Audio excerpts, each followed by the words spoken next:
Are you a dealership that wants to take control of 100% of your ad budget, know what's working well, know what's not working well? I'm Andrew Street, used to work for Facebook, now best known for helping dealerships develop and execute their Facebook ad strategy. I want to talk to you over the next few minutes about what is the most cost-effective way to leverage your inventory and drive sales through Facebook and Instagram. First, I'm going to show you a little bit of background with mobile. Right now, the average millennial is touching their cell phone 5,400 times per day. And they're scrolling an average of 300 feet through their phone with their thumbs. That's 300 feet. That's the entire football field with their thumb. So there's 3.1 million apps. What are people doing on their phones with all this time? There's 3.1 million apps that they could be engaged with. But now 75% of people's time is spent using just 4 apps. Facebook, WhatsApp, Messenger, Instagram, all owned by Facebook. Now, when I used to work there, there was 100% of your fans would see your average post. Now it's less than 1%. So what can we do? Well, as a dealership, we have access through Polk and Experian and relationships that Facebook has with consumer warehouses to be able to identify more end market shoppers than any other platform. But the big gold mine is your store's data. It's your website traffic. It's your CRM information. So here's an example of how Facebook could target me. Facebook knows my age. It knows exactly where I live, where I frequently travel. It knows I have a newborn girl. Potentially, I'm looking at Jeeps on other websites right now. And that's what we're going to focus on there in this example.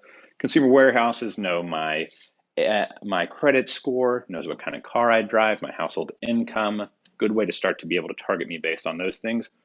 This is going away because of stuff with Cambridge Analytica to people except for agencies like mine who have a relationship directly with Oracle, but it's unfair to like dealers that are trying to build out these campaigns directly. But again, the big gold mine is going to be your store's data, that website traffic coming by your website, looking at specific vehicles. Let's get back in front of them. So here's the 3 steps to successfully getting your inventory merchandised through Facebook. Dynamic prospecting, which is reaching outside of our pond to get people who are shopping other websites for vehicles. Getting leads from people who've come by our website, looked at our inventory, and now for no other reason, we can assume that that person's in market. Let's get back in front of them with the opportunity to start a conversation with our store. Third thing is get into Facebook Marketplace because it is cheap right now and it's about to get more expensive. So starting with dynamic prospecting, this is where we can pool your dealership's inventory and put it into what's called a Facebook catalog. You'll see we'll be able to segment that inventory based on what type of vehicle it is, maybe the down payment, pricing. So we have them in a Facebook catalog now. Here's somebody who is shopping other websites for Jeeps. They haven't come to our website yet.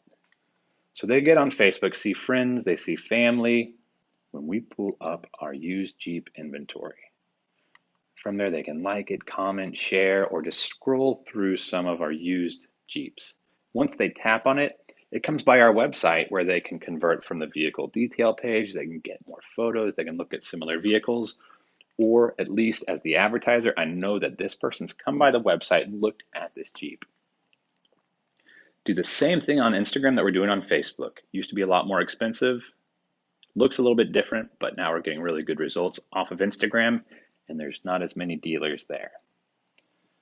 So now we have that traffic coming by the website. Let's get back in front of specific people. So you've come by, you've looked at that Jeep on my website. Now I'm going to get my Jeep inventory right back in front of you, or maybe some other SUVs that are similar. But now, instead of coming back to the website again, when you tap on the ad, it brings up this pre-populated lead form that knows my age, it knows it has my email address, my cell phone number, my first name, my last name. Now, as soon as I hit submit, it's in your dealership's CRM, so you guys can follow up quickly. Third thing is getting on Facebook Marketplace. So people in your city are searching on Facebook for vehicles. Really simple for us to get all of your inventory continually updated and put into Facebook Marketplace, where it's going to start conversations like this. We get a VIN, we get the question from the customer, and then we can just start that conversation on Facebook Messenger and set up appointments. tail end, how is any of this working? Is any of it selling cars? The leads are pretty easy to attribute back. Everything else will take all your sales data, cross-reference it with Facebook profiles, and see how many people saw the ad before they purchased. If this looks smart, look at March Motors, one example of somebody who's tested this out. 43 cars in July of 2016. Next summer, 65 cars. Only real difference they've done is starting to merchandise their inventory. If you want to schedule a complimentary roadmap, that is all that I do for a living. It's free. People ask me why it's free. This is where I get my best customers. I'll show you exactly how to do it. And if you guys are able to execute it, great. Let me know how it works. If not, that's a lot of times where my team's able to jump in and help out. Schedule your complimentary roadmap now.